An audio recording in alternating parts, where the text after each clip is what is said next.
grace. The problem is they've already had one of these, the bit round. So yeah. maybe they're already done with their allowance of Deagle headshots. Hobbit is pushed up, so Boomich, how's your crosshair placement? Ooh. Non-existent. Oops. No jiggle, just, Here I come. Guys, there's one sandbag short. Hmm.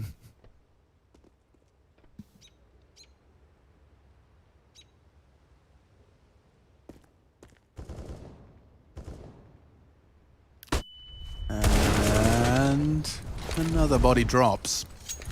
Yeah, it just feels like it's gonna peter out around like this. Unless they immediately find a headshot or they were pack rolling, they're able to swarm a player, they're just gonna go one by one. Simple does get a kill for his troubles. And Intus is alone, the rotation coming. Oh, not even clearing.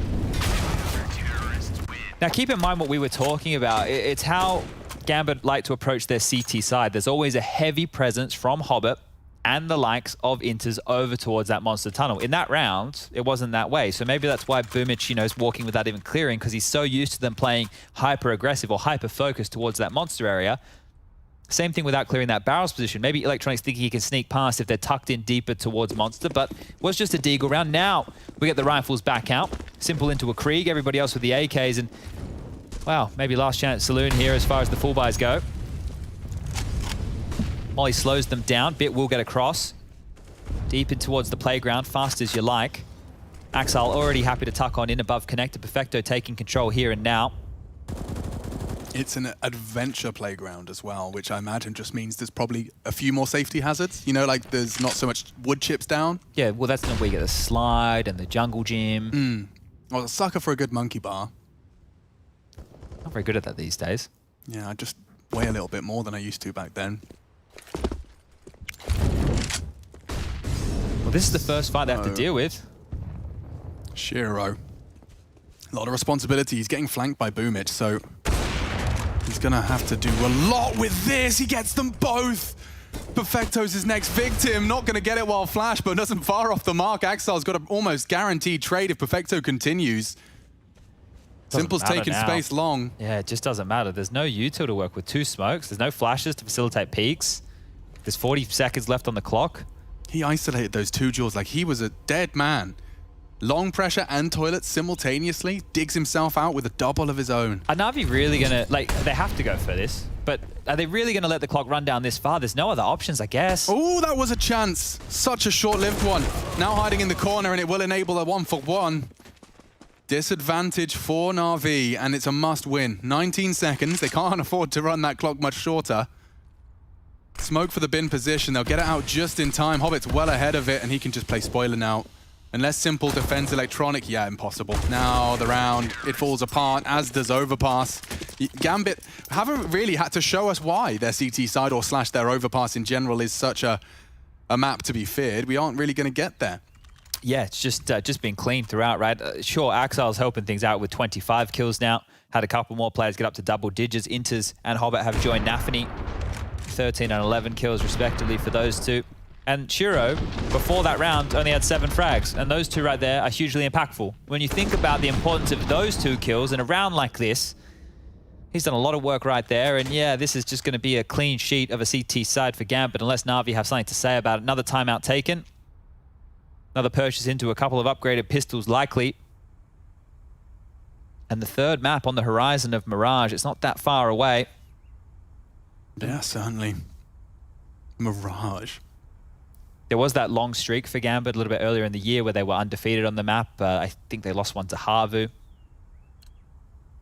So they have had a little bit of a foot fault in recent times. But all in all, still that impressive Gambit record. And here we go. Nothing under 65% win rate. Yeah, it's crazy. That's just insane, right? Oh, well, not a lot of damage done to Hobbit. He made it look more dramatic than it was. Yeah, he turned his face to the ground. Shiro wants something. And he's actually got into set up to pick up anything he's not interested in. Even Boom is trying to take a lot of extra space, and nade on his nose pushes him back. This one's a quickie. Gambit speed running this second half. Bit trying to change the dialogue with Shiro, but exposed to Nafany. And there you have it, folks. 10 chances for Gambit to take us to that third map. Good to see Axile back at the top of the scoreboard as well. We were talking about highest rated players of the tournament over at the analyst desk, and you know, they discussed the absence of Axile. Well, he might be battling back into the contention once we get to those playoffs. Yeah, if he gets in the playoffs and puts down performances like this against the other top dogs, that's what we're looking for. But here we go, Na'Vi, one more shot at this. How long can they extend this map? 10 rounds in a row required to take us to overtime here. Gambit just one more to close it down and take us to map number 3. Remember, winner into the semis, loser into the quarterfinals. Perfecto, tagged on down, 54 HP before he's even had a chance to see anybody. Just working on that connect to control, harassed. They've succeeded in the mission. They've got the space they wanted. Only gap in the setup right now is long. No members of Gambit have that information, but they won't have to be concerned about it for too long. It reeks of a B hit. Yeah, like that into... And he's not going to get away, is he? Yes, he is, and now they're swinging up short. Hobbit's looking the wrong way. Oh, doesn't finish his meal. No. Catastrophic. Perfecto trying to bail them out. Good damage onto Nafany, but it's still 3 frags to the good. He's done all of this defense on his own. And he could even get some more. The bomb was so far disconnected from the pack. I don't know what spurred them into the site, into that contact there. Can't fault them for trying to punish. Scope's been heard. And Bit's pretty loud about this. Oh god, yeah, they've given it... Not enough, didn't hear it. Now towards Monster with a level 2v2, and it seems Shiro's going to let them walk in. Wants to time his peak. Oh, he actually hit Bit. Smoke there, he's hitting him still. See for the peak, and it's another wallbang. How is Bit still alive? But he does respond. What a shot from Bit. Softened up. Axile's playing with the sound cues. Will catch the first and anticipating the presence of Simple on Monster. That's the spot. And he peeks straight back into it. Simple saves Na'Vi. The test, 1 of 10. Okay. Well, what are we talking there? 10% now of the way there? There you go. 10% of this long and arduous journey. All right. Let's see. How long can they push this? Because it is, unfortunately, a matter of time scoreline. That's what happens when you are Gambit and you have so many match points to deal with and work with here, that it really does just become a matter of time. Simple landing that one just, and have to be happy with converting around here, but you're going to expend a lot of energy to get back into a map like this. Perfecto, same deal, working his way through connector. Boomich just behind him. Nade going to land on both of them here. They have dissuaded Axile. Nafany doing his best to soften up, and Simple again with the AWP gets greeted with Hobbit. There's an opening. That was just as Boomich was coming out connector as well, so Hobbit are dead to rights. That door is open and information gained. Perfecto spotted. Axile's trying to catch a timing here and he's not far off. Perfecto's ready. Okay, 2 casualties for Gambit. This actually gets a little uncomfortable, at least for round 22. Saving grace, Nafany removes 1 of those mid lurks. Bit's the only one alone. He's quite loud about it. So if Shiro just gets this shot easily, suddenly we're in a 3v3 where the CTs can get themselves back into B. They have practically evacuated the site. Inters is the first and only one here. A high flash to delay. Simple. Orp peak held. Electronic, however, ooh, that spray wasn't far off. Nearly took down Electronic as well as Boomich. Sure, can win this.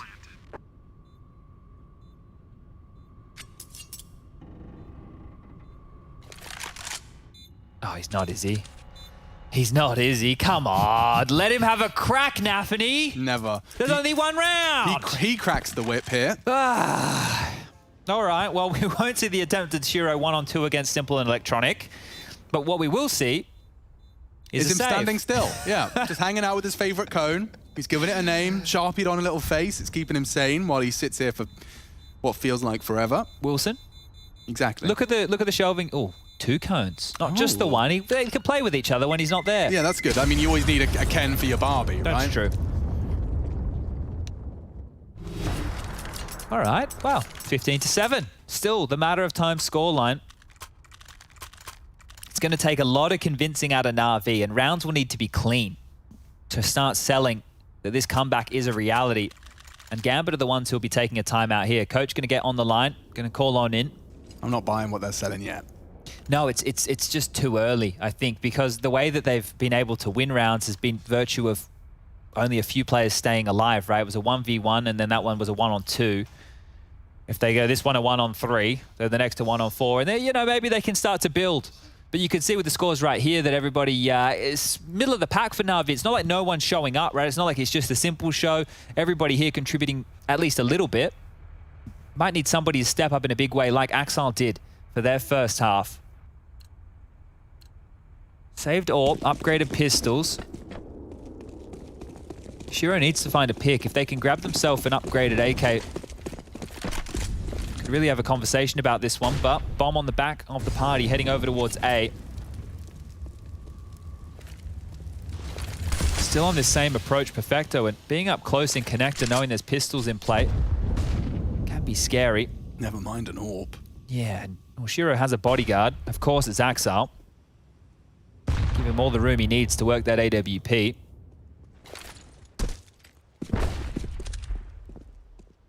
Oh, this is messy.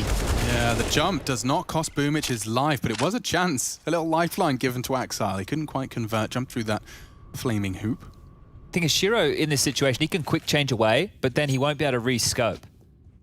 True. So right now, he's just staying scoped in and pivoting between these two positions, either down, under through the connector, or up and over the top. He could get timed here. Just as he looks away, Perfecto swings open the door. He'll have the sound cue. And he will find the first. Simple on the repeat, goes down. Shiro's done a lot there. And Boomich is low, remember, from that early exchange. Real problems here for Na'Vi. 40 seconds left on the clock. It is just pistols, but this can fall apart. Yeah, you can see Hobbit's aware that he could try and gamble towards that site. Nafany, only a USP. Boomich is so low. The USP is perfect for this job. Yeah, and he's not got anyone to trade off of him. Uh-oh. They're going to run out of time if they're not 20 careful. 20 seconds. Backs are turned. No one's cleared him. He's going to make it so awkward if he just shoots Boomich. Quickly. Oh, God, 10 seconds. Might be the round. Knives are out. Someone's got a plant. Bit. Someone step up. In the bottom. No time. Just stuff to survive. And Gambit will finish off Overpass with just that Shiro hero AWP. Pistols to finish. Gambit take us to 3. We'll see you on Mirage. We'll be right back with the analyst desk.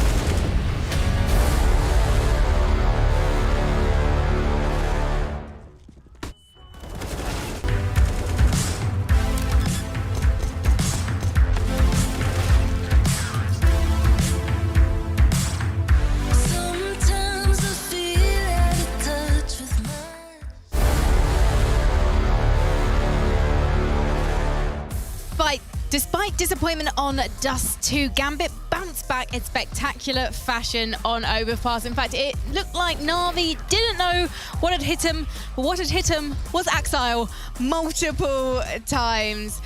Boys, it's great to have you here, Yanko and Blair, to break this one down with me.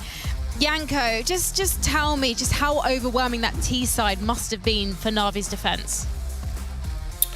Oh, very much, and you can see here in the stats, Axile leading the way for Gambit as well. He stepped up tremendously. He's that B anchor on the T side for Gambit, so a lot of impact, a lot of action, whether it was Gambit actually trying to hit B, put pressure, look for fights early, or it was just a distraction basically, and the brunt of the force was going towards A.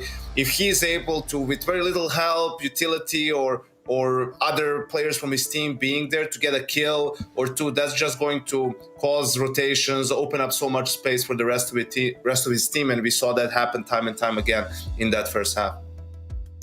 Yeah, it's even more impressive. Like, if you see the kills he had, the majority of his frags he got wasn't a T side, like you pointed out, Yanko, right? He was pretty much by his lonesome. How many rounds where he just opens up the B bomb side, draws out a rotation, like you said, and Gambit just basically get an A side, just asphyxiating. Overall, as a team, they were looking fantastic. He was opening, closing, playing distraction all over the map, but taking nothing away from the rest of the team. Everyone just came up here and they performed to, well, what we expected them to on this map. Yeah, and I mean, Shiro had a quiet first half, but it really didn't matter because Axar was absolutely leading the way for his team. And I think that's the thing about Gambit. Every member on this team can step up. Sometimes they're stepping up at all at the same time. But you know what? If one of them's having an off day, it's absolutely fine. The teammates are happy to pick up the slack. But I definitely want to talk more about this T side. I know that there was a round in particular you wanted to go through, Blair, round number 5. Yeah, and this is around on the B bomb side and how they were just harassing Na'Vi, right? We can probably take a look at the way to use a Molotov. This is brilliant, right? Axel's Molotov towards short. There's actually 3 Molotovs being thrown in here, and this one from Nathani just completely screws over that monster hole. And there we go. Perfecto is burning. He falls back. He's uncomfortable, spams in through the smoke, and they have another Molotov forcing out Boomich from his position. They're getting forced back, and the cool thing about this is look at Axel, right? Just leading the charge, going for this entry. Full commitment, Nathani catching on electronic amongst all the chaos, but they don't go B. They slowly fall back towards the A bomb side where Hobbit had actually heard Bit rotating back towards the side. And even though it came down to the 1v1, it was a very close round here at the end, but it just gives you an idea of how Na'Vi had to keep coming back from behind when it comes to these rounds. It was always Gambit leading the way and, well, basically showing why they picked this overpass. That T side was a masterclass coming in from Nathani and his team. I mean, there's multiple layers to that execute as well. Like, obviously, you deny the close monster setup with the 2 Molotovs, which is what a lot of teams love. So you push a player away. Then the flash comes in because they're in the open. They're more likely to get flashed. That's why Exile, you know, is committing through the smoke. He's trusting the flash, trusting the play as well. And then on top of all of that, literally on top, you have Nathani who's throwing the molly from the boost, who just pops out from the crouch position. And then you have players falling back who don't expect someone to be on the boost as well, so he can get a kill too. So that's like a really, really cool thing from Gambit. And you can bet a lot of teams are going to steal that and start using it straight away. So do we think that Na'Vi's T side is maybe not as developed as, say, their Dust team? Maybe this was one of the maps they didn't get to practice at their boot camp because Na'Vi got 2 rounds on their T side and then they lost the whole map by running out of time.